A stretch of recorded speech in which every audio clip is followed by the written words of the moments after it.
Hey guys, I think we're live. Hopefully it redirected you over here. Let me try to get into the live. I'm not going to be on very long because I'm tired, but we're going to cover the stories that people are wanting to talk about. I can't believe it's saying November 24th again. This is so crazy that it keeps doing that. Hold on while I put my phone in the charger, and then we'll get on here. I see 23 people here, but I can't see live chat. Hello? Anybody home? Hello, got to be me. Okay, let me, yeah, that's great. All right, let me just put my phone in the charger so that when I get off, my phone will be charged. Otherwise, I'm going to be in trouble. Oh my gosh, and let me take this tripod down before somebody kills themselves in the morning. Oh, and let me shut the lights in my dining room.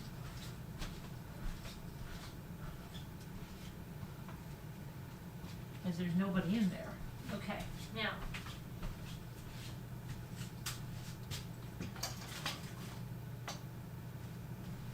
Oh my gosh, I have such a craziness to take care of tomorrow.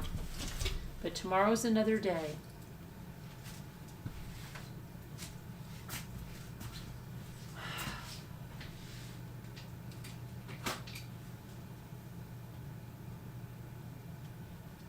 I feel so hungry. I was going to make string beans before and I never got around to it. Okay. Sorry about that, guys. All right, so, hi Dina, hi Margot. All right, let's get to our broadcast here of the true crime news. First things first, Chad Daybell, Mr. Daybell. So let's take a look at this thing, okay? See what's going on here, because there's a gag order that was issued. Stephen Boyce, the judge in the Chad Daybell case, ordered that the attorneys for any interested party in the case, or any attorney who has previously represented any party in this case, including the prosecuting attorney, defense attorney, and any attorney representing a witness, victim, or victim's family, are prohibited from making extrajudicial statements, written or oral, concerning the case. Gag order. Shut your mouth, the judge said. Gag order is limited to March 28th, between March 28th and April 15th, or until after opening statements have been presented with evidence underway. The judge noted that attorneys had previously raised concerns about media coverage of the case and efforts to seat an unbiased jury, and said that potential jurors have now completed questionnaires and have been directed to avoid further media exposure. The defense's attorneys had an interview which was publicly broadcast during this stage when unbiased jurors were being sought. So that was the catalyst beyond this, okay? Because Daybell's attorney gave an interview to a media outlet about the case, and then the judge was like, I don't think so. So let me get this. So it says State of Idaho versus Chad Guy Daybell. Counsel in this case has recently raised concerns about pervasive media coverage. Questionnaires have been completed by prospective jurors who are admonished to avoid further media exposure to the case. This court is now advised and has confirmed that counsel for the defense participated in an interview with a reporter about this case, which interview has now been publicly broadcast during this stage where unbiased jurors are being sought. In light of this, and in the interest of impaneling an unbiased jury, and to assist in the insulating the attorneys from further media requests pursuant to Idaho Code Section 11603, the court hereby enters the following order. The attorneys for any interested party in this case, or any attorney who has previously represented any party, including the prosecuting attorney, defense attorney, and any attorney representing a victim, witness, or victim's family, are prohibited from making extrajudicial statements, written or oral, concerning this case. And again, and that's between March 28th, 2024 and April 15th, 2024, or until after opening statements have been presented with evidence underway, if that occurs before April 15th, 2024. The order specifically prohibits any statement which a reasonable person would expect to be disseminated by means of public communication that relates to the following. Order 1. Evidence regarding the occurrences or transactions involved in the case. B. The character, credibility, reputation, or criminal record of a party, victim, or witness, or the identity of a witness, or the expected testimony of a party, victim, or witness. Any opinion as to the merits of the case, or the claims of the defense of a party. Any information a lawyer knows or reasonably should know is likely to be inadmissible as evidence in a trial, and that would, if disclosed, create a substantial risk of prejudicing an impartial trial, or which could potentially taint or influence a prospective juror who has not been yet impaneled and sworn or advised to avoid media reporting on this case. Any information reasonably likely to interfere with a fair trial in this case afforded under the United States and the Idaho Constitution, such as the existence or contents of any confession, admission, or statement given by the defendant, the possibility of a plea deal, or any opinion as to the defendant's guilt or innocence. It is further ordered that no individual covered by this order shall avoid its prescriptions by action, directly or indirectly, but deliberately, that result in violating this order. Should improper media intrusion occur, conflicting with the terms of this order, affected parties are to inform the court immediately, whereby the court may take further action, and this is so ordered the 28th day of March, 2024. Okay, so that's the end. And this was brought about because John Pryor, Chad Daybell's attorney, spoke with KIVI this week, telling the station, among other things, that it's possible that Lori Vallow Daybell will be called to testify during her husband's trial. Lori Vallow Daybell is awaiting trial herself in Arizona. She's charged with conspiracy to kill her fourth husband, Charles Vallow, and conspiracy to try to kill her niece's ex-husband, Brandon Boudreaux. Her brother, who reportedly died of natural causes months after both shootings, killed Charles Vallow and shot at Boudreaux. Daybell's trial for the murders of his wife, two children, 7-year-old J.J. Vallow and 16-year-old Tylee Ryan, is set to begin on Monday. His trial is set to begin on Monday. Vallow Daybell was found guilty on the same charges last year and sentenced to 3 life sentences. So we will be covering Chatty Boy's trial. You bet. You bet.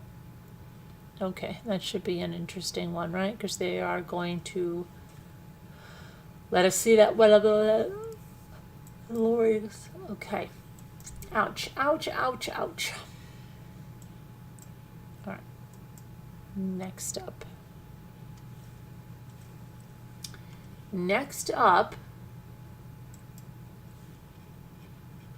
Hang on.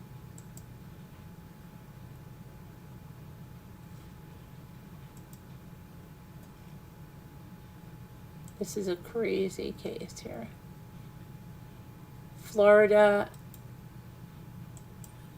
dad kills a high school student in a hit and run while attempting to escape another hit and run.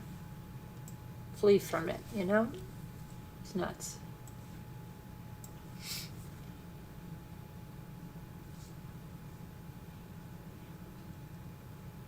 So a Florida man has been arrested this week after he was involved in not one, but 2 hit-and-run crashes, including one in which he killed a Bartow high school student while he was fleeing from the first accident.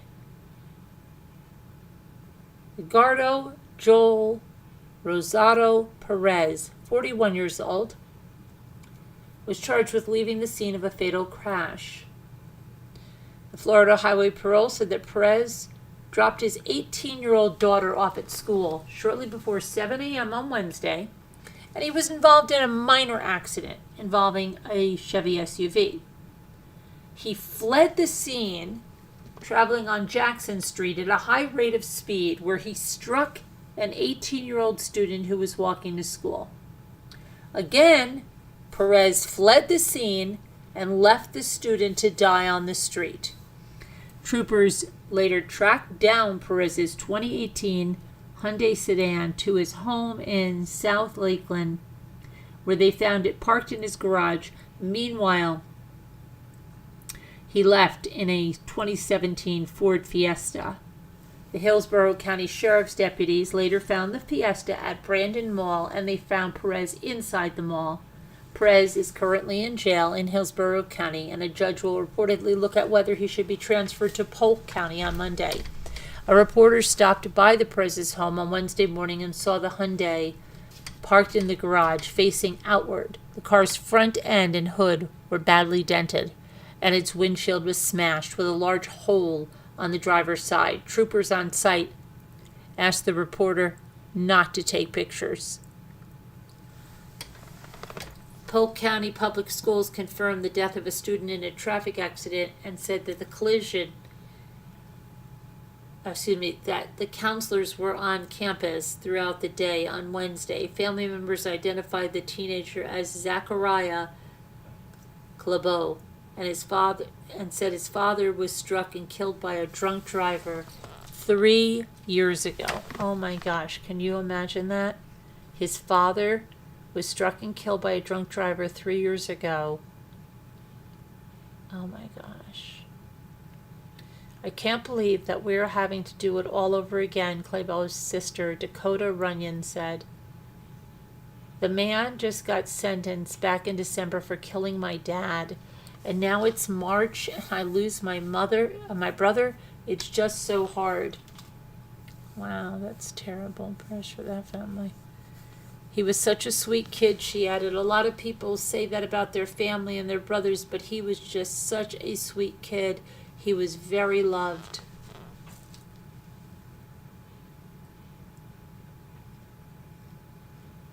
Wow.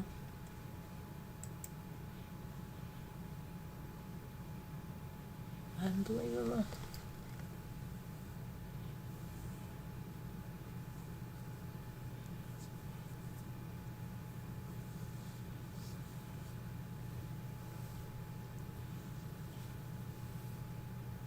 Okay, and then our third story is about Riley Strain. Because there was no water in his lungs, and it's reported that he didn't have his pants on, and we know that his shirt, they said, was found over something where the homeless man put it on. So now his family had a second autopsy on his body. So his second autopsy on the body of Riley Strain, who was found deceased in the Tennessee River, has returned the same results as the first: no signs of foul play. Chris Dingman, a family friend, said that Strain's family had the second autopsy conducted in Tennessee after the first official one. The second autopsy came out just like the first one, with no obvious signs of trauma, as in weapons, guns, or knives. But the second autopsy and the medical examiner's report are awaiting toxicology reports to provide more information, and no cause or manner of death has been released. So after he was thrown out of a Nashville bar owned by Luke Bryan, where he was with his fraternity brothers on March 8th. He was seen stumbling around the streets. He was seen on a police officer's body camera, and they said he was fine when they passed by. Minutes after those sightings, he disappeared and his body surfaced 8 miles down the Cumberland River 2 weeks ago. Dingman told News Nation that Strain's body was found without his pants or boots, not unusual for a body that's been in a river for 14 days. Dingman also claimed there was no water found in Strain's lungs, indicating that he died before he went into the water, but the Nashville-Davidson County Medical Examiner's Office has not confirmed that information. The Medical Examiner's Office also said that a drowning victim would not automatically have water in his lungs because a person struggling to breathe can have a spasm after taking water through the nose or mouth but not into the lungs that shuts off the airways. This is known as dry drowning. Still, the family deserves more answers than we have, said Dingman, and Strain's funeral is scheduled for Friday.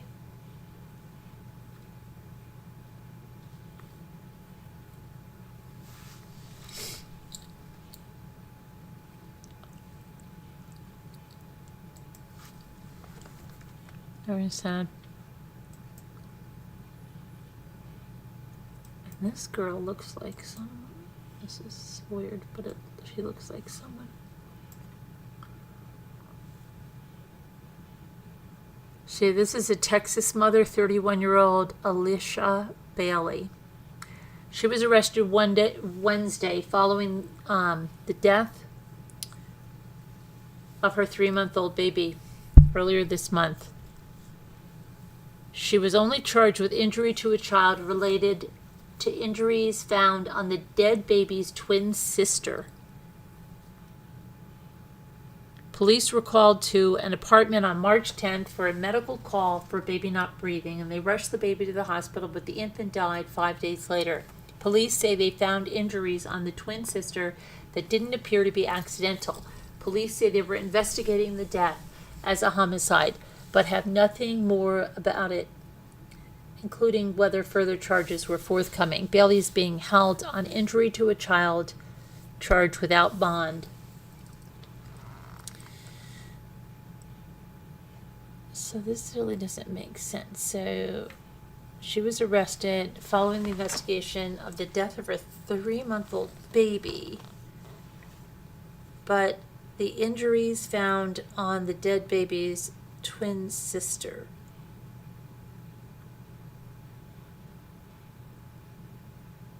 Related to injuries found on the dead. Okay, so there is a baby that it didn't appear to be accidental. So there's one baby that's alive. What? This is such a confusing. Let me try to find this other. Alicia Bailey.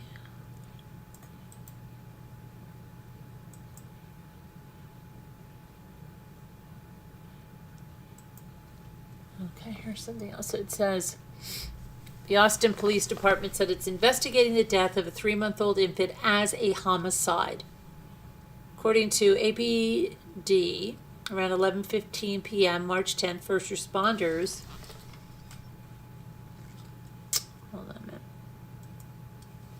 arrived at the Revel Apartments related to a 3-month-old who was not breathing. Life-saving measures were performed. The infant was taken to an area hospital. However, the infant died on March 15th. The case is being investigated as Austin's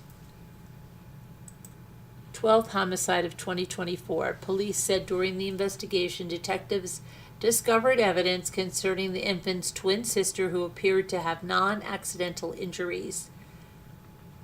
According to APP, child abuse detectives then arrested and charged 31-year-old Brittany Alicia Bailey with injury to a child, a first-degree felony. Attorney information for Bailey wasn't listed in her court records. Okay, so that's pretty sad because she already killed Yeah, they're not going to grow up with their twins. And you think, oh my gosh. She even has twins, right? This is crazy. Crazy.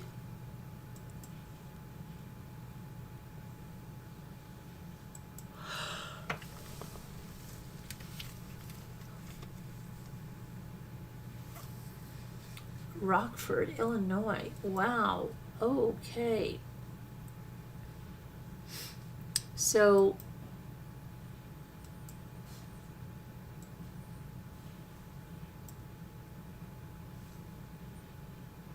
one man's in custody after a mass stabbing attack in a Rockford, Illinois neighborhood on Wednesday. Police Chief Carla Redd said that 3 people died on the scene and a 4th died at a local hospital. Not all victims were stabbed and none were shot. 1 person was in critical condition.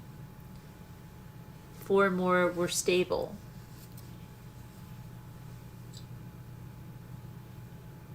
Two other people were injured in the attack, Winnebago County Sheriff Gary Caruana said, but their conditions were not immediately known. Caruana said a postal worker was involved but provided no further details. The postal worker later said that one of the mail carriers was killed. One of their mail carriers was killed. The suspect is in custody at the Rockford police station, according to Redd, who said a motive has not been identified. He was later identified as 22-year-old Kristen Soto, who lived in the neighborhood where the attacks took place. He was charged with 11 counts, including first-degree murder, attempted murder, and home invasion. He's due in court on Thursday afternoon. The attacks took place in several block area of southeastern Rockford, with the first call coming in at 1:15 and more calls that followed. Caruana said the suspect got into a home and confronted a woman who tried to get away. She suffered stab wounds to her hands and face and is the patient in critical condition. A Good Samaritan was stabbed trying to help her. Neighbors described the scene, saying, and I quote, all of the sudden, we heard police run up both sides of my house screaming, "Stop, get down!" Vanessa High said. Then they ran into the backyard, and after a few minutes, we saw them bring the suspect down the driveway in handcuffs, and he was very bloody. Rockford Mayor Tom McNamara announced that counseling services would be available free of charge at Flynn Middle School on Thursday for adults and children affected by the incident. Okay, very sad. That's about the size of that. I think I'm feeling really, really tired. And I don't know what is up with this. It's like not updating. Okay, there we are. I'm going to start word cookies because I have to try to get to bed pretty soon here. Hi, DB. How are you? Oh no, what happened? You lost your doggy?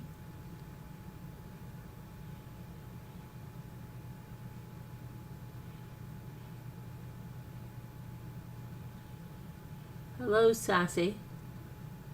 Let me see here. Where the heck? Did you lose your doggy? That little dog is missing. Oh no, got to be. Did you, oh gosh, I pray you find your little doggy. How long has she been missing? How long has she been missing?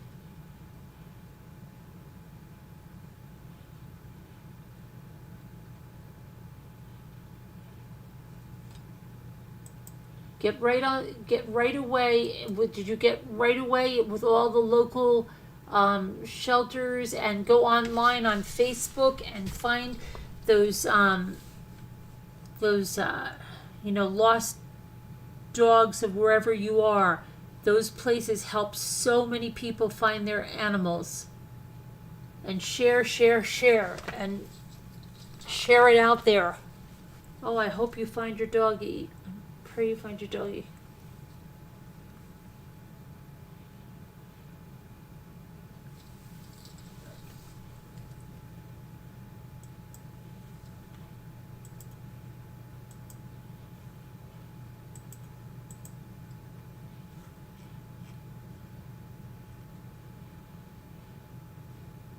one day. Has your doggy ever done this before, got to be? Is your doggy in heat at all? Is your doggy, like, has there been any sightings? How old is your doggy?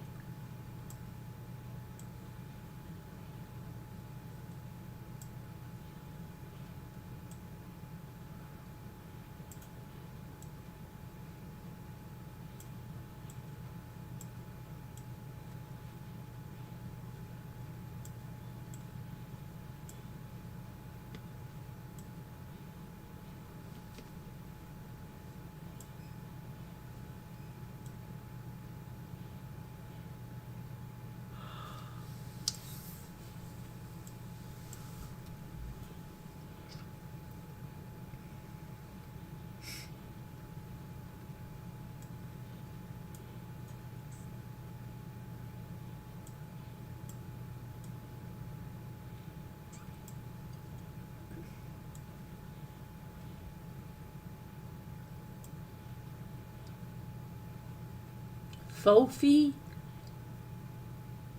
I have Fofi. Oh my gosh, I'm laughing at offense.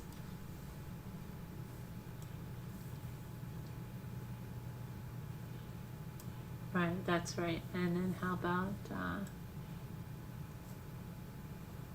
once? And fence.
What is this? It's got to be me.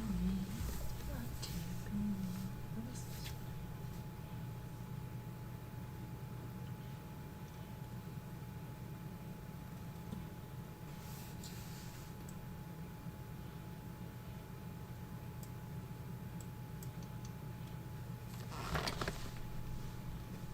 What is it? Off. Yay.